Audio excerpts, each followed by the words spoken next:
కదిరి నియోజకవర్గ ప్రజలందరికీ కూడా 2026 నూతన సంవత్సర శుభాకాంక్షలు. ఈ సంవత్సరం మొత్తం కూడా మంచి పంటలతో, సుఖ సంతోషాలతో, అష్టైశ్వర్యాలతో ప్రజలందరూ కూడా ప్రతి పండగ కూడా అందరి పండగ అనే విధంగా ప్రతి ఒక్కరూ కలిసిమెలిసి ముందుకు నడిచే విధంగా పండగ కలిసి జరుపుకునే విధంగా మన జీవితాల్లో సంతోషము నిరంతరం వెంటుండల్లా. ఈ నియోజకవర్గ అభివృద్ధి అనేది మనందరి జీవితాల్లో మార్పు తీసుకురావాలా. ఈ ప్రాంతంలో నీళ్లు కావచ్చు, పంటలు కావచ్చు, పాడి కావచ్చు, అన్ని స్థాయిల్లో కూడా మొదటి స్థానంలో జిల్లాలో నిలబడే విధంగా ఉండాలని చెప్పేసి మనస్ఫూర్తిగా కోరుకుంటూ మరొకసారి అందరికీ కూడా మనస్ఫూర్తిగా నూతన సంవత్సర శుభాకాంక్షలు. అదే రకంగా నెలకు 15,000 రూపాయలు వేతనాల పెంపు చేస్తున్నారు. నాయ బ్రాహ్మణులకు నెలకు 25,000 రూపాయలు వేతనాల పెంపు జరిగింది. ఇది ఎప్పుడు కూడా వీళ్ళని పట్టించుకున్నటువంటి పాపాన పోలా జగన్మోహన్ రెడ్డి గారు. మహిళలకు దాదాపు ఈ రాష్ట్రంలో 1,00,000 కుట్టు మిషన్లు పంపిణీ చేసేటువంటి కార్యక్రమానికి శ్రీకారం చుట్టింది. వాళ్ళకి ట్రైనింగ్ క్లాసెస్ ఇచ్చిండేది కూడా ఈ కూటమి ప్రభుత్వమే. ఈ సందర్భంగా తెలియజేస్తూ ఉన్నాను.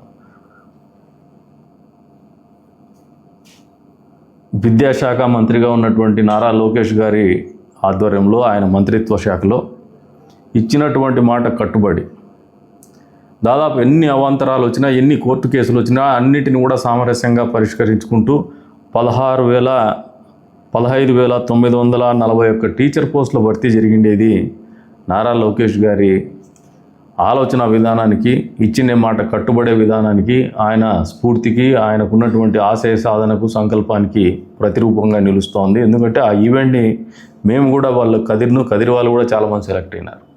అన్ని నియోజకవర్గాల వాళ్ళకు టీచర్ పోస్టులు వచ్చినాయి. అందరూ కూడా ఒక వేదికను ఏర్పాటు చేసి అక్కడ వాళ్ళకి నియామక పత్రాలు అందజేసినప్పుడు ఆ వైబ్రేషన్స్, ఆ సంతోషం కానీ అనిర్వచనీయం. అది అద్భుతమైనటువంటి కార్యక్రమంగా జరిగింది. 5,757 కానిస్టేబుల్ పోస్టుల నియామకం కూడా 4,500 నుంచి 12,500కు స్టైఫండ్ పెంచడం, ఈ రెండు కూడా చేసినటువంటి ఘనత కూడా ఈ ప్రభుత్వానికే దక్కుతుంది. ఏదైతే ఇందాక మెగా డిఎస్సి టీచర్లకు నియామక పత్రాలు అందజేసినప్పుడు ఉన్నటువంటి అనిర్వచనమైనటువంటి ఒక ఆనందం కానీ, అనుభూతి కానీ మళ్ళీ ఒకసారి కానిస్టేబుల్ నియామక ప్రక్రియలో కూడా రెట్టింపు స్థాయిలో జరగడం అనేది వాస్తవం అని చెప్పేసి కూడా అందరికీ కూడా తెలియజేస్తాను. అంగన్వాడీ కార్యకర్తలు ఆశాలకు గ్రాట్యుటీ అమలు, బాలింతలకు ఎన్టీఆర్ బేబీ కిట్లు అందించినటువంటి పరిస్థితి, ఇవన్నీ బంద్ అయినాయి గతంలో. జగన్మోహన్ రెడ్డి రాష్ట్రంలో అప్పులతో పాటు ఈ కూటమి ప్రభుత్వం కొలువు తీరినప్పుడు ఏమి ఇచ్చినాడంటే లెగసీగా చెత్త ఇచ్చినాడు. చెత్త మీద పన్నేసుకుంటూ కనీసం చెత్తను కూడా నిర్మూలించకుండా 84 లక్షల చెత్తని నిల్వ ఉంచిపోయినాడు, క్లియర్ చేయకుండా. దాన్ని తొలగించినటువంటి ఘనత కూడా చంద్రబాబు నాయుడు గారి నాయకత్వంలో ఉండే కూటమి ప్రభుత్వానికి దక్కుతుంది. స్వర్ణాంధ్ర, స్వచ్ఛాంధ్ర పేరు మీద డోర్ టు డోర్ కలెక్షన్ కూడా జరుగుతోంది. దాదాపు అధికారంలోకి వచ్చిన 16 నెలల కాలంలో 1,000 కోట్లతో రోడ్ల మరమ్మతులు చేసిండేది వాస్తవమా కదా. ఒక ప్రోగ్రామే పెట్టి చేస్తున్నాం మేము, ఫ్లాగ్షిప్ ప్రోగ్రాం కింద. అంతే స్థాయిలో 3,000 కోట్లతో రహదారుల నిర్మాణం చేపట్టినటువంటి ఘనత కూడా ఈ కూటమి ప్రభుత్వానికే దక్కుతుందని ఈ సందర్భంగా తెలియజేస్తాను ప్రజలందరికీ కూడా. కొత్తగా ఇండస్ట్రియల్ పాలసీలో 23 పాలసీలు తీసుకురావడం జరిగింది. పరిశ్రమలకు రాయితీలు దేశంలో తొలిసారి, అది కూడా ఎస్క్రో అకౌంట్ ఇస్తున్నాం. అంటే ముందుగానే ఆ రాయితీలు, ఇన్సెంటివ్స్ అనేది ఎస్క్రో అకౌంట్ పెట్టి ఆఫర్ చేసినటువంటి ప్రభుత్వం ఏదైనా ఉందంటే భారతదేశ చరిత్రలో అది కేవలము ఆంధ్రప్రదేశ్ రాష్ట్రంలో కొలువుదీరినటువంటి కూటమి ప్రభుత్వం అనే సందర్భంగా తెలియజేసిన. వేరే ఇతరత్ర ఏ రాష్ట్రంలో కూడా ఈ రకమైనటువంటి పరిస్థితి లేదు. సిఐఏ సమ్మిట్ 610 ఒప్పందాలు, దాదాపు 13,25,000 కోట్ల పెట్టుబడులు, 16,13,000 ఉద్యోగాలకి రూపకల్పన చేయడం, ఇవన్నీ కూడా మీరు అవహేళన చేయొచ్చు కానీ వాస్తవ రూపం ఇది ఖచ్చితంగా జరిగి తీరుతుంది. మీరు ఏదో భ్రమంలో ఉన్నారు, బెదిరిస్తూ ఉన్నారు, ఇంకా మళ్ళీ మేము వస్తామని చెప్పేసి. ఏమో మీరు వచ్చే పరిస్థితి ఏం లేదు, ఇవన్నీ కూడా గ్రౌండ్ అయి తీరుతాయి. ఎస్ఐపిబి సమావేశాల్లో 8,55,000 కోట్ల రూపాయల పెట్టుబడులు, 8,23,000 ఉద్యోగాలు రూపకల్పనకి ఆమోదం తెలిపినటువంటి పరిస్థితి. 175 నియోజకవర్గాల్లో కూడా ఎంఎస్ఎంఈ పార్కులు. మీరు కూడా హిందూపూర్ రోడ్లో గమనిస్తే గత పాలకులు ముత్యాల చెరువు పొలంలో ల్యాండ్ అక్వైర్ చేసేసి అది కూడా అపరిష్కృతంగా ఉంటే ఈ ప్రభుత్వం వచ్చినాక దాన్ని కూడా పరిష్కరిస్తూ ఎంఎస్ఎంఈ పార్క్కి మౌలిక సదుపాయాలు కల్పించేసి ముందుకు తీసిపోయినటువంటి ఘనత కూడా ఈ కూటమి ప్రభుత్వానికే దక్కుతుందని ఈ సందర్భంగా తెలియజేస్తాను. విశాఖలో IT hub, Google, Reliance data centre, TCS ప్రారంభం, కాగ్నిజెంట్కు శంకుస్థాపన, క్వాంటమ్ వ్యాలీకి తొలి అడుగు, అమరావతి పనులు వేగవంతంగా జరుగుతున్నాయి. మీరు అడ్డుకొని అసలు అమరావతిని అడుగు కూడా ముందుకు పండినటువంటి పరిపాలన మీరు చేసినారు. అసలు రాజధాని లేనటువంటి రాష్ట్రాన్ని మీరు భారతదేశానికి పరిచయం చేసినారు. సేవల్లో పెను మార్పులు, 15 ప్రధాన ఆలయాల్లో నిత్యాన్నదానాలు మీరు కూడా ఎక్స్పీరియన్స్ చేస్తూ ఉంటారు. మన కదిరి నియోజకవర్గంలో కూడా నరసింహస్వామి గుడిలో అన్నప్రసాదాలు మెన్యూ కూడా పైనుంచి మానిటర్ చేసేటువంటి పరిస్థితి, క్వాలిటీ ఆఫ్ ఫుడ్ కూడా మానిటర్ చేసే పరిస్థితి గతంలో లేదు. సాక్షాత్తు తిరుమల వెంకన్న స్వామి లడ్డూ ప్రసాదంలోనే కల్తీ నెయ్యి వాడినటువంటి పరిస్థితి మీ పరిపాలన జరిగింది. పీపీపీ విధానంలో పేద విద్యార్థులకు 110 సీట్లు అదనంగా వస్తూ ఉంటే కేకలేస్తున్నాడు, సంతకాల సేకరణ చేపడుతున్నాడు. ఏంటంటే సూపర్ సక్సెస్, ప్రజల నుంచి మాకు అనూహ్యమైన స్పందన వచ్చేసిందని చెప్పేసి చెప్పుకుంటాడు. కేవలం పేదరుపులే ఇది. పీపీపీ మోడల్ అనేది దేశంలో సర్వత్రా కూడా యాక్సెప్టెడ్, ప్రూవ్డ్ మోడల్. ఇది నిరూపితమైనటువంటి మోడల్. 100 సీట్లు మీ దగ్గర వస్తే మామూలుగా మీరు చెప్పిన మోడల్లో దాని నిర్వహణ గుదిబండగా మారేటువంటి పరిస్థితి ఉన్నటువంటి పరిస్థితుల్లో సక్సెస్ఫుల్ మోడల్గా 10 సీట్లు ఇంకా ఎక్స్ట్రా తీసుకొని పేద విద్యార్థుల చదువు కోసం 110 సీట్లు ఎక్స్ట్రా వచ్చేటువంటి పరిస్థితుల్లో పీపీపీ మోడల్లో పోతే మీరేమో అడిచి గగ్గోలు పెడుతున్నారు. పంచాయతీరాజ్ వ్యవస్థ అస్తవ్యస్తమైంది. తిరిగి గాడిలో పెట్టినటువంటి ఘనత కూడా చంద్రబాబు నాయుడు గారి ప్రభుత్వానికే దక్కుతుంది. పల్లె పండుగ ద్వారా 4,000 కిలోమీటర్ల రోడ్ల నిర్మాణం జరిగిందా లేదో మన ప్రాంతంలో మీరు గమనించినా కూడా, ఈ నియోజకవర్గంలో గమనించినా కూడా అర్థమవుతుందని ఈ సందర్భంగా తెలియజేస్తాను. ఒకే రోజు దాదాపు 13,326 గ్రామ సభలు నిర్వహణ చేసి 3,000 పనులకి శ్రీకారం చుట్టినటువంటి ఘనత కూడా ఈ కూటమి ప్రభుత్వానికి దక్కుతుందని చెప్పేసి కూడా ఈ సందర్భంగా తెలియజేస్తాను. పంచాయతీరాజ్ వ్యవస్థలో పదోన్నతులు, అడవిబల్లి బాటతో గిరిజన తాండాలకు రోడ్ల నిర్మాణం, శివారు గ్రామాలకు 4G నెట్వర్క్ గురించి కూడా మన నియోజకవర్గమే బాగా ఇబ్బంది పడుతున్నటువంటి నియోజకవర్గం. నిన్నటి రోజున కలెక్టర్ గారితో ఈ మధ్య కాలంలోనే కేంద్ర ప్రభుత్వం ఇచ్చినటువంటి 4G మన రాష్ట్రానికి కొన్ని టవర్స్ కేటాయిస్తూ 4G నెట్వర్క్ కేటాయించింది. అది నేను ప్రస్తావించినప్పుడు అది మొదటి ఫేజ్లో కంప్లీట్ అయిన తర్వాత సెకండ్ ఫేజ్లో మిగతా చోటుకి ఇస్తూ ఉన్నారు, మనల్ని సెకండ్ ఫేజ్లో కవర్ చేస్తున్నారు అని చెప్పినారు. వచ్చే 6 నెలల లోపల ఖచ్చితంగా 4G నెట్వర్క్ మన ప్రాంతాల్లో కూడా పూర్తి స్థాయిలో విస్తరిస్తుందని చెప్పేసి కూడా నియోజకవర్గ ప్రజలందరికీ కూడా తెలియజెప్తాను. ఎందుకంటే గ్రామాలకు పోయినప్పుడల్లా పెద్ద ఎత్తున మాకు దాని మీద ఫిర్యాదులు వస్తున్నాయి, అర్జీలు కూడా వస్తున్నాయి.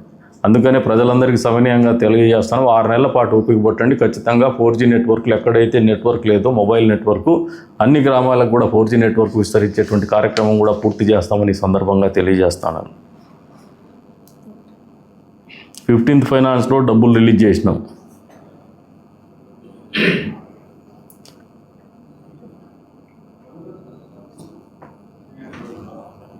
ప్రతి ఇంటికి అమరజీవి జలధార పేరుతో మంచినీటి కుళాయి కనెక్షన్లు, 3,050 కోట్లతో ప్రాజెక్టు రూపకల్పన, 1,21,00,000 మందికి దాహార్తిని తీర్చాలనే ఒక లక్ష్యంతో ముందుకు పోతున్నాం.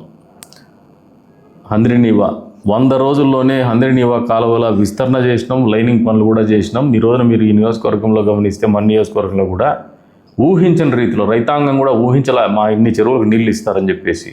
అన్ని చెరువులకి ఇప్పుడు వంకమద్ది చెరువు, మిగతా ఇతరత్ర చెరువులు కూడా నీళ్ళు ఇస్తున్నాం. గ్రామాల్లో రైతాంగం ఇంత సంతోషంగా ఉన్నారంటే అంత సంతోషంగా ఉన్నారు. గతంలో ఎప్పుడు కూడా ఈ నమ్మకము లేదు, ఈ సంతోషం కూడా వాళ్ళు లేదు. ఈ కూటమి ప్రభుత్వం వచ్చిన తర్వాత హంద్రీనీవా ద్వారా మీరు షట్టర్ మెకానిజం అన్నారు, అన్ని మెకానిజాలు చెప్పినారు, కానీ ఏ మెకానిజం కూడా లేకుండా అదే కాలువల్లోనే చెరువులకు నీళ్ళు ఇచ్చినటువంటి ఘనత కూడా ఈ ప్రభుత్వానికే దక్కుతుందని ఈ సందర్భంగా తెలియజేస్తానని. ఇంకా గాండ్లపేట మండలం కూడా నేను ప్రస్తావిస్తాను మళ్ళీ లోకల్గా వచ్చినప్పుడు.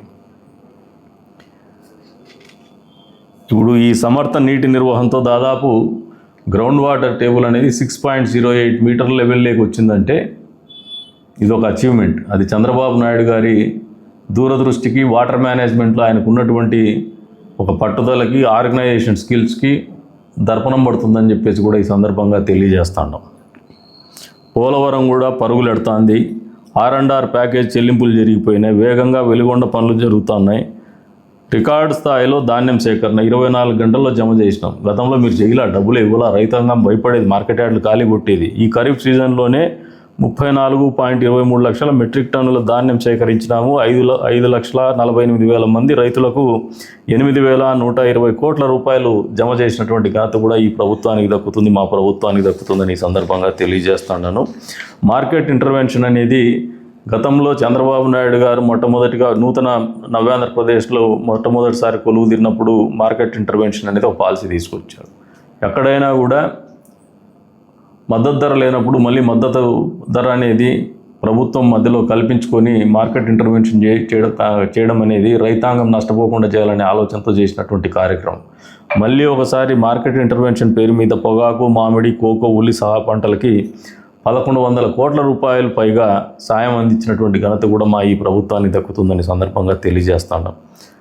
రాష్ట్ర అభివృద్ధి double digit growth, state GSDP 11.28% పెరగడం అనేది, అందులో క్యాపిటల్ ఎక్స్పెండిచర్ కూడా చేయడం అనేది కూడా ఒక మంచి ఆలోచన, ఒక మంచి పరిపాలనకు దర్పణం పడుతుంది.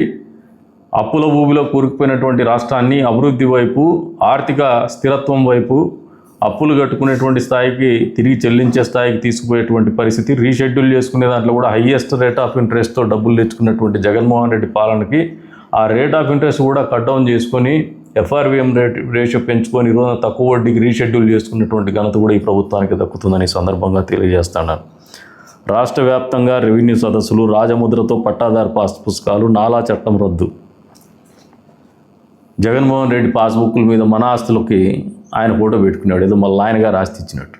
దాన్ని రద్దు చేస్తూ మళ్ళీ రాజముద్రతో పట్టాదారు పుస్తకాలు పంపిణీ చేసినటువంటి ఘనత కూడా ఈ ప్రభుత్వానికి దక్కుతుంది. తద్వారా ప్రజల ఆస్తులకి ఒక రక్షణ కల్పించినటువంటి ఆలోచన, వాళ్ళకు ఒక నమ్మకాన్ని, ఈ ప్రభుత్వం మా ఆస్తుల్ని కాపాడుతుందని. 2025వ సంవత్సరం పూర్తి కావడానికి ఇంకొక రోజు మాత్రం మిగిలి ఉంది. ఈ సందర్భంగా 2025లో కూటమి ప్రభుత్వం ఎన్ని విజయాలు సాధించిందని ప్రజలకు తెలియజెప్పేటువంటి ఒక ఆలోచనతోటే ఈ పత్రికా సమావేశం నిర్వహిస్తాను. అందులో భాగంగా మొదటిగా రాష్ట్ర ప్రభుత్వం చేసిండేది, మళ్ళీ స్థానికంగా నియోజకవర్గ స్థాయిలో మేము చేసిండేది కూడా తెలియజెప్పాలని, ప్రజలకు బాధ్యతగా సమాధానం చెప్పాలా, వాళ్ళకు అకౌంటబిలిటీ పబ్లిక్ రిప్రజెంటేటివ్స్కి కానీ గవర్నమెంట్లో ఉన్నటువంటి ప్రభుత్వాలకు కానీ ఉండాలనే ఒక ఆలోచనతోనే ఈ కార్యక్రమం చేస్తున్నాం. సూపర్ 6 పథకాల సూపర్ హిట్. ప్రతిపక్షాలు గగ్గోలు పెడుతున్నాయి సూపర్ 6 నువ్వు అమలు చేయలేదని. మళ్ళీ మాట్లాడతాను, నెగిటివ్ సైడ్, పాజిటివ్ సైడ్ చెప్తాం. ఫస్ట్ తల్లికి వందనం, దాదాపు 10,090 కోట్లు, 67.27 లక్షల మంది విద్యార్థులకు చదువుకోవడానికి విద్య కోసం సాయం అందించింది కూటమి ప్రభుత్వం. స్త్రీశక్తి, ఆగస్టు 15వ తారీఖు మన స్వాతంత్రం వచ్చిన రోజు ఈ పథకాన్ని ప్రారంభించి మహిళలకు ఉచిత బస్సు ప్రయాణాన్ని అందుబాటులోకి తీసుకొచ్చినారు ముఖ్యమంత్రి చంద్రబాబు నాయుడు గారి అధ్యక్షతలో ఉన్నటువంటి కూటమి ప్రభుత్వం. ఇప్పటి వరకు 3,25,00,000 మంది ప్రయాణాలు చేసినారు. దాదాపు ఈ పథకానికి గాను 1,144 కోట్ల రూపాయలు వెచ్చించినటువంటి పరిస్థితి. దివ్యాంగులకు ఉచిత బస్సు ప్రయాణం సౌకర్యం కల్పించున్నారు. వీరు మామూలుగా పెన్షన్ అనేది గతంలో ఒక ఇబ్బందికరమైన పరిస్థితి ఉండేది. పెన్షన్ పోర్టబిలిటీ తీసుకొచ్చి వీళ్ళు ఎక్కడైనా కూడా పెన్షన్ని తీసుకునేటువంటి వెసులుబాటు తీసుకొచ్చింది కూడా కూటమి ప్రభుత్వమే. ఈ సందర్భంగా దివ్యాంగులకు కూడా తెలియజెప్తాను. అన్నదాత సుఖీభవ 2 విడతలు ఇచ్చున్నాం. కేంద్ర ప్రభుత్వం 2,000 రూపాయలు, రాష్ట్ర ప్రభుత్వం 5,000 రూపాయలతో 46 లక్షల మంది రైతులకు 6,310 కోట్ల రూపాయలు డైరెక్ట్గా రైతుల ఖాతాల్లో జమ చేసినటువంటి మంచి కార్యక్రమము సూపర్ 6లో భాగం కాదా? ప్రజలు ఆలోచన చేసుకోమంటాను. అన్నదాతలని తెలియజెప్పమని చెప్పేసి కూడా కోరుతాను. అబద్ధాలు మాట్లాడేటువంటి జగన్మోహన్ రెడ్డి అండ్ కంపెనీకి. దీపం 2 పథకం శ్రీశక్తిలో భాగమే. ఇది కూడా ఏడాదికి 3 ఉచిత సిలిండర్లు, రూపాయలు 2,684 కోట్ల రూపాయలు, ఇప్పటికీ దాదాపు 2 కోట్ల సిలిండర్ల పంపిణీ చేసినటువంటి పరిస్థితి. ఎన్టీఆర్ భరోసా సామాజిక పెన్షన్లు ఇప్పటి వరకు 50,000 కోట్లకు పైగా పెన్షన్ల కోసం కేటాయించింది కూటమి ప్రభుత్వం. ఇది భారతదేశంలోనే ఒక చరిత్ర. గతంలో కానీ వర్తమానంలో కానీ ఏ ప్రభుత్వం కూడా ఏ రాష్ట్రంలో కూడా చేయనటువంటి పరిస్థితి. ఏడాదిలో దాదాపు 33,000 కోట్ల రూపాయలు పంపిణీ చేస్తున్నారు. నెలకు 2,750 కోట్ల రూపాయలు సామాజిక పెన్షన్ల రూపంలో ఖర్చు చేస్తున్నటువంటి ఏకైక ప్రభుత్వం భారతదేశంలో ఆంధ్రప్రదేశ్ రాష్ట్రంలో కొలువుదీరినటువంటి కూటమి ప్రభుత్వాన్ని సగర్వంగా తెలియజేస్తున్నాం. మత్స్యకార భరోసా పేరు మీద ఏడాదికి 20,000 చొప్పున 1,25,000 మందికి 250 కోట్లు పంపిణీ చేసినటువంటి ఘనత ఈ ప్రభుత్వానికి దక్కుతుంది. నేతన్నలకు ఉచిత విద్యుత్తు దాదాపు 500 యూనిట్లు ఉచితంగా మరమగ్గాలకు అందించినటువంటి పరిస్థితి.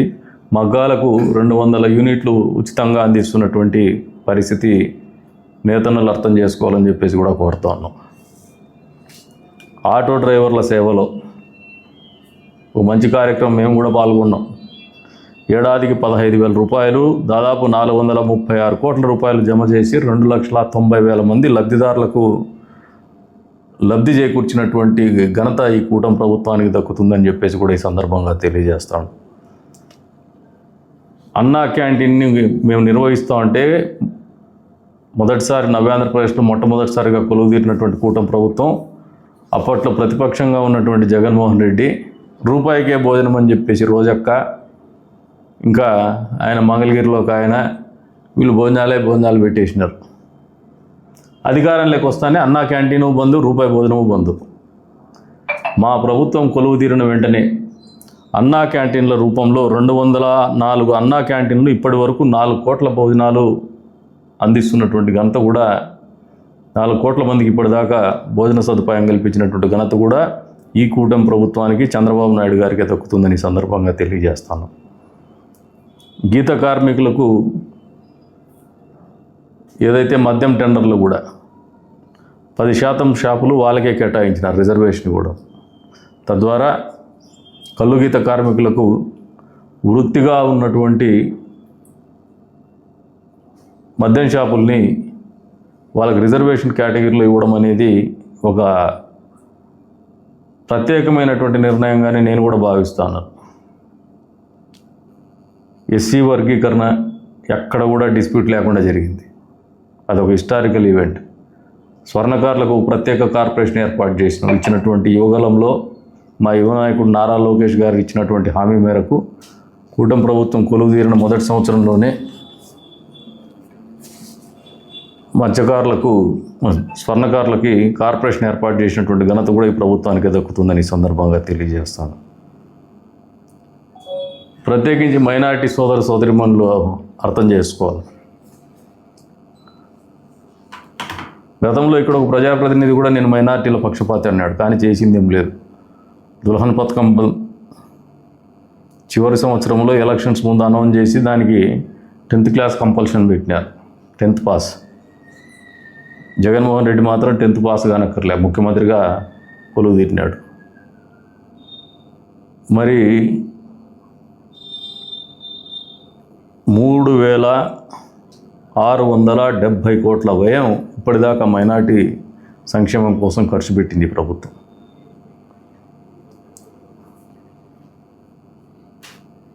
పాస్టర్లకి 8,427 మంది పాస్టర్లకి 5,000 రూపాయలు చొప్పున 51 కోట్ల రూపాయలు నిధులు విడుదల చేసి వాళ్ళకి అందజేసినటువంటి ఘనత ఈ కూటమి ప్రభుత్వానికి దక్కుతుందని ఈ సందర్భంగా తెలియజేస్తాను. ఇక ఇమాం మౌజన్లకైతే వాళ్ళ గౌరవ వేతనం మొదలుపెట్టిండేదే చంద్రబాబు నాయుడు గారి అధ్యక్షతన ఉన్నటువంటి కూటమి ప్రభుత్వం. ఆయన ముఖ్యమంత్రిగా ఉన్నప్పుడు మొదలు పెడితే వాళ్ళకు కూడా డబ్బులు ఇవ్వకుండా ఎగ్గొట్టి దాన్ని పెండింగ్ పెట్టినటువంటి ఘనత జగన్మోహన్ రెడ్డికి దక్కుతుంది. కానీ ఈ కూటమి ప్రభుత్వం వచ్చిన తర్వాత ఇమాం మౌజన్లు కూడా అర్థం చేసుకోండి. నెలకు 10,000 రూపాయలు ఇమాములకు, మౌజన్లకు 5,000 రూపాయలు చొప్పున ఏడాదికి 90 కోట్ల రూపాయలు అందజేస్తాను. అంతేకాకుండా బకాయిలు ఉన్నటువంటి మీ గౌరవ వేతనం కూడా 2 సార్లు ఈ 16 నెలల కాలంలో గత పాలకులు పెట్టినటువంటి పెండింగ్ బకాయిలు కూడా విడుదల చేసినటువంటి ఘనత ఇమాం మౌజన్లకి చంద్రబాబు నాయుడు గారి అధ్యక్షతన కొలువుదీరినటువంటి కూటమి ప్రభుత్వానికి దక్కుతుంది. మైనారిటీ సోదర సోదరీమణులందరూ కూడా మనస్ఫూర్తిగా అర్థం చేసుకోవాలని చెప్పేసి కూడా కోరుతా ఉన్నాం. విమర్శకులకు సమాధానంగా చెప్తున్నాం. కదిరి రాయచోట రోడ్డు పూర్తి కాలేదన్నారు. అసలు మీకు మాట్లాడే అర్హత లేదు, ప్రశ్నించే అర్హత లేదు. చెప్పినట్టుగా 3 నెలల్లోనే పూర్తి చేయగలిగిన, మాకు టెక్నికల్గా ఇబ్బంది ఉన్నా కూడా, సర్టెన్ ఇష్యూస్ ఉన్నా కూడా, బిల్లులు ఇప్పటికి కూడా ₹1 రాకపోయినా ఆ రోడ్డును పూర్తి చేసినాం. ఇంకా మధ్యలో బాటిల్ నెక్స్ కొన్ని బ్రిడ్జెస్ మీ ప్రభుత్వంలో మీరు చేయలేక అడ్డదిడ్డంగా గడ్డి వదిలేసినారు. అది మీరు డిజైనింగ్ ప్రాబ్లం. అది అక్కడ సీసీ రోడ్లు పెట్టడం, వాటిని కూడా మొన్న కాంట్రాక్టర్ని పురమాయించేసి ఈ వారంలోనే భూమి పూజ చేస్తాను, ఆ రఫ్ ప్యాచెస్ కూడా క్లియర్ చేస్తాను. ఇక గ్రామాల్లో 23 కోట్ల రూపాయలతో గ్రామాల్లో రోడ్లు వేసినాం. మీరు వేసినారా? మా ప్రభుత్వంలో వచ్చినటువంటి ఈఏపీ కింద వచ్చినటువంటి రోడ్లన్నీ కంకరేసుకొని ఫార్మేషన్ చేసి ఇంకా తారేస్తే డబ్బులు మిగలవని ఆ డబ్బులు బిల్లులు చేసుకుని వెళ్ళిపోయినారు. అంటే ప్రజలు బాగుండల్లా, ప్రజలకు సౌకర్యవంతమైనటువంటి ప్రయాణం అందించాలనే ఆలోచన మీకు లేదు. కేవలం కాంట్రాక్టులు చేసుకుని డబ్బులు దొబ్బేయాలనే ఆలోచనతోనే మీరు పనులు చేసినారు. కానీ ప్రజాపయోగంగా రోడ్లు తీర్చిదిద్దాలనే ఆలోచన మీకు లేనటువంటి పరిస్థితి. ఈ రోజున మా కర్మ మళ్ళీ మేమే పూర్తి చేయాలి. ఏదో దాన్ని కూడా పూర్తి చేయాల్సిన పరిస్థితి మా మీదే పెట్టారు. అంతేకాకుండా హంద్రీ నీవా ద్వారా తలుపుల మండలానికి మీరు నీళ్ళు ఇవ్వగలిగారా? ఇవ్వలేకపోయినారు మీరు. మీకు ఇంకా ఒకటి చెప్తాను. మనకున్నటువంటి ఆపర్చునిటీ టూరిజం. గడిచిన బ్రహ్మోత్సవాల సమయంలో ఇంతవరకు కూడా కాద్రీశుడి హుండీ లెక్కింపులో నరసింహస్వామి ఆలయం మొదలైనప్పటి నుంచి ఈరోజు వరకు కూడా రికార్డు స్థాయిలో 80 లక్షల పైచిలకు డబ్బులు బ్రహ్మోత్సవాల టైంలో వచ్చింది. అదొక రికార్డ్. అది మీరు ఎందుకు చేయలేకపోయినారు? ఈ రోజున మాట్లాడితే అది ఇది అని అవాకులు చవాకులు మాట్లాడతారు. నన్ను తిడితే గొప్పోళ్ళు గారు మీరు. మేము 20 ఏళ్ళుగా మీతో తిట్టించుకుంటూనే ఉన్నాము. మీరు దొంగ అంటే ఇంకొకటి అంటే పడతానే ఉన్నాం. కానీ నిజాయితీగా మీ మాదిరిగా మేము పార్టీలు ఎవరు మారలా, అడ్డదారులు దొక్కలా. కష్టం వచ్చినా నష్టం వచ్చినా నియోజకవర్గాన్ని నమ్మినాము, నియోజకవర్గ ప్రజలనే నమ్ముకున్నాం, తెలుగుదేశం పార్టీని నమ్ముకున్నాం, తెలుగుదేశం పార్టీ కార్యకర్తలనే నమ్ముకున్నాం. ఏ రకమైనటువంటి పరిస్థితుల్లో కూడా పార్టీ జెండా మోసినాం. కానీ నిబద్ధతతో ఉన్నాం. ఇచ్చినటువంటి మాట కట్టుబడి ప్రజలకు ఒక స్పష్టమైనటువంటి ఆలోచన. కందికుంట ప్రసాద్ అంటే తెలుగుదేశం పార్టీ అనే విధంగానే ఇప్పటి వరకు కూడా మా రాజకీయ జీవితం గడిచినాం. మీరు మమ్మల్ని తిట్టే నైతిక హక్కు మీకుందా లేదా మీరందరూ ప్రశ్నించుకోండి. నేను మిమ్మల్ని తిట్టను. ఇంకా మిమ్మల్ని తిరిగి సమాధానం కూడా మీ పేర్లు కూడా ప్రస్తావించనని చెప్పినాను. మీరు తిట్టి రాజకీయాలు చేయాలనుకుంటున్నారు, అబద్ధాలు చెప్పి రాజకీయాలు చేయాలనుకుంటున్నారు. ఎవరిదో యాన్సెస్ట్రల్ ప్రాపర్టీ ఉంటే వాళ్ళకి సాయిబులని పేరు పెడతారు మీరు. అది మీ విజ్ఞతకు వదిలేస్తాం. దానికి పేపర్లు ఉంటాయి, కోర్టులు మీకు ఉంటాయి, మాకు ఉంటాయి, తేలుతాయి. అవి ఎక్కడికి ఏమి ఇబ్బంది ఉండదు. మీరు తప్పు చేసినా, నేను తప్పు చేసినా దండించడానికి ఉంటాయి. దాన్ని మేము అవి that will take its own course of action. దాని గురించి కాదు. కానీ మీకు కందికుంట ప్రసాద్ కారు కొనుక్కుంటే బాధ, బట్టలు వేసుకుంటే బాధ, చెప్పులు వేసుకుంటే బాధ, కారు కొనుక్కుంటే బాధ. ఏం ఇఫ్ టైం పర్మిట్స్ భవిష్యత్తులో భగవంతుడు సహకరించే అవకాశం ఇచ్చి అవసరం ఏర్పడితే ఇంకా వేరే స్థాయిలో కూడా కొంటానేమో. మీకేమన్నా ఇబ్బంది ఏమని చెప్పండి. వేరే స్థాయి గాలి ఎగిరేటి కూడా కొంటామేమో అవసరం అనుకుంటే. మా దగ్గర ఉందా లేదా లెక్క కాదు. ఆ టైం వచ్చేసి ద సిచ్యువేషన్ డిమాండ్స్ తప్పనిసరి పరిస్థితి తెచ్చుకుంటాం. ఏదో మా కింద మీద పడి మా తిప్పలు మేము పడుకుంటాం. మీ దగ్గర ఎక్కడ భూవకు రాలే కదా మేము. మీరు ఏం చేస్తారని మమ్మల్ని ప్రశ్నిస్తాను. నా అఫిడవిట్లు ఉంటాయి, నా బ్యాంక్ స్టేట్మెంట్ ఉంటాయి, చూసుకోవచ్చు మీరు ఏం చేస్తున్నారని. మేమేమి ఏదో ఊరికి పోయేసి అప్పుడప్పుడు వచ్చేసి రాజకీయాలు మాట్లాడడంలే. మేము నిరంతరం రాజకీయాల్లో ఇదే ఇంట్లోనే ఉన్నాం, ఇదే పార్టీలోనే ఉన్నాం, ఇదే ఊర్లోనే ఉన్నాం. పక్క ఊరికి పోతే బెంగళూరులో నా ఆఫీసు 97 నుంచి ఒకటే ఆఫీస్లోనే ఉంటున్నాం మేము. తప్పులు చేసేవాడు, దొంగ పనులు చేసేవాడు ఒకసారి కూర్చోలేడు సార్. ప్రజలకు ఇంతకుముందు కూడా చెప్పినాం, మళ్ళీ అది నెగిటివ్ సైడ్ పోదలుచుకోవాలి నేను. ప్రజలకు ఒకటే, ప్రజలు విఘ్నులు. ఈ రోజున మీకు ఒకటి మతిపోయేటివి వాస్తవాలు చెప్తాను, అది మీకు కూడా తెలుసు. ప్రజల్ని మభ్యపెట్టో లేదంటే మీడియాని అడ్డం పెట్టుకొని 4 అవాకులు చవాకులు మాట్లాడేసి అబద్ధాలు రాసుకుంటేనో అవి నిజాలు అయిపోతాయనే భ్రమంలో ఒక ఆయన ఉన్నాడు. ఆయన ఉద్యోగం పోగొట్టుకున్నాడు. అబద్ధాలు రాసి రాసి రాసి నేచర్ ఒకటి ఉంటుంది. నేను తప్పు చేస్తా పోయినా, నువ్వు తప్పు చేస్తా పోయినా, వాళ్ళు తప్పు చేస్తా పోయినా అదేమి స్పేర్ చేయదు. ఇప్పటికి కూడా అబద్ధం బతికి ఏం తీసేసినారంటే లేదు ఊరికి నేను సెలవు పెట్టినా అంటారు. అది మీ పరిస్థితి. అబద్ధాలు చెప్పేవానికి అలవాటు పడిపోయి ఉంటారు వాళ్ళు. వాళ్ళని ఏం చేయలేము, వాళ్ళ గురించి మేము ఆలోచన కూడా చేయము. ఎందుకంటే మేము ఒక ప్రయాణం కొనసాగించాలనుకున్నాము రాజకీయంలో. ఊరి గురించి ఒక నిబద్ధత ఉంది, నియోజకవర్గ ప్రజలకు జవాబుదారీగా బతకాలనుకుంటున్నాం, రాజకీయాల్లో కొత్త సాంప్రదాయాలు తీసుకురావాలనుకుంటున్నాం, నిబద్ధతగా ప్రజలకు జవాబుదారీగా బతకాలనుకుంటున్నాం. అందుకే సంవత్సరం చివరి రోజునైనటువంటి ఈ రోజున ప్రజలకు సమాధానం చెప్తాను మేము చేసిన పనులకి. వచ్చే రోజుల్లో 2.5 సంవత్సరం అని టార్గెట్ పెట్టుకొని నేను 5 ఏళ్ల గురించి ఆలోచన చేయలే. 17 నెలలు అయింది. నాకు ఇంకా దాదాపు ఒక 6 నెలలు ప్లస్ 6 నెలలు, ఇంకో సంవత్సర కాలం దగ్గర ఉంది. ఈ సంవత్సరంలో మేము అనుకున్న పనులన్నీ ముందుకు మొదటడుగు పడిపోతాయి, ఒక కొలికి కూడా వస్తాయి. మీరు కళ్ళ ముందు చూస్తారు అవన్నీ, ఎక్కడ కూడా వెనక్కు. మేము నీళ్లు తలుపుల మండలానికే కాదు, ఎంపిగూడ మండలానికి కూడా ఇచ్చినాం. గాండ్లపెంట మండలానికి కూడా 5వ తారీఖు కల్లా లేదంటే 10వ తారీఖు లోపు, 5 నుంచి 10వ తారీఖు మధ్యలోనే ఒకరోజు అటుమిటుగా టెండర్స్ కూడా ఫ్లోట్ చేస్తున్నాం. అక్కడ కూడా ఇచ్చినటువంటి మాట కట్టుబడతాం. నెక్స్ట్ ఇయర్కి నీళ్ళు ఇస్తామని 100కు 100% పని పూర్తి చేసి కూడా నీళ్ళు ఇస్తామని చెప్పే సందర్భంగా తెలియజేస్తాను. రైతులకు నీళ్ళు ఇచ్చి, కరెంటు కష్టాలు తీర్చి, వాళ్ళకి ట్రాన్స్ఫార్మర్లు కూడా 2000కి అందుబాటులోకి తీసుకొచ్చి, ఇన్ని రకాలుగా అన్ని వర్గాల్ని తృప్తిపరుస్తా అంటే భవిష్యత్తు అంధకారంగా కనబడుతున్నటువంటి మీరు చంద్రబాబు నాయుడు గారి మీద అబద్ధాలు మా సంతకాలు సేకరిస్తారు, కందికొండ ప్రసాద్ని వ్యక్తిగతంగా విమర్శిస్తారు తప్పితే మీకు సొంతంగా అజెండా లేదు. 20 ఏళ్ళ నుంచి నన్నే మాట్లాడుతున్నారు కానీ మీ సొంత అజెండా మీరు ఏం చేసినారు చెప్పుకోండి. మీకు అవకాశాలు ఇచ్చినారు, 10 ఏళ్ల పాటు మీకు అవకాశాలు ఇచ్చినారు. ఒకసారి మీరంతా సంఖలో బిల్లుని పెట్టుకొని ఊరంతా తిరిగినట్టు ఒకరిని పెట్టుకొని వాడు ఆడుకో పారిపోయా. మళ్ళీ ఒక ఆయనకి తిరిగి మళ్ళీ మీరే టికెట్ కూడా పనికిరాడంటే మీరు పదే మీరు ఎందుకు కన్సిస్టెంట్గా పర్ఫామ్ చేయలేకపోతున్నారు అనేది మీ కార్యకర్తలకు సమాధానం చెప్పుకోండి, ప్రజలకు సమాధానం చెప్పుకోండి. ఏమన్నంటే 6,000 చిల్లరే కదంటో. మీరు 700తో గెలిచినప్పుడు కూడా మీరు ఆ మాట అనుకుంటే బాగుండేదయ్యా. మేము 700తోనే గెలిచినాం, ఏంది రామా బతుకొని రాజీనామా చేసింటే ఆ రోజు గొప్పలు అనుకునే వాళ్ళం. ఈరోజు మాట్లాడేకైనా హక్కు ఉండేది మీకు. అది 700 అయినా ఆ రోజు మేము గౌరవించినాం. ప్రజా తీర్పును శిరసా వహిస్తానం అంటాను, తప్పు నాదనే చెప్పిన నేను.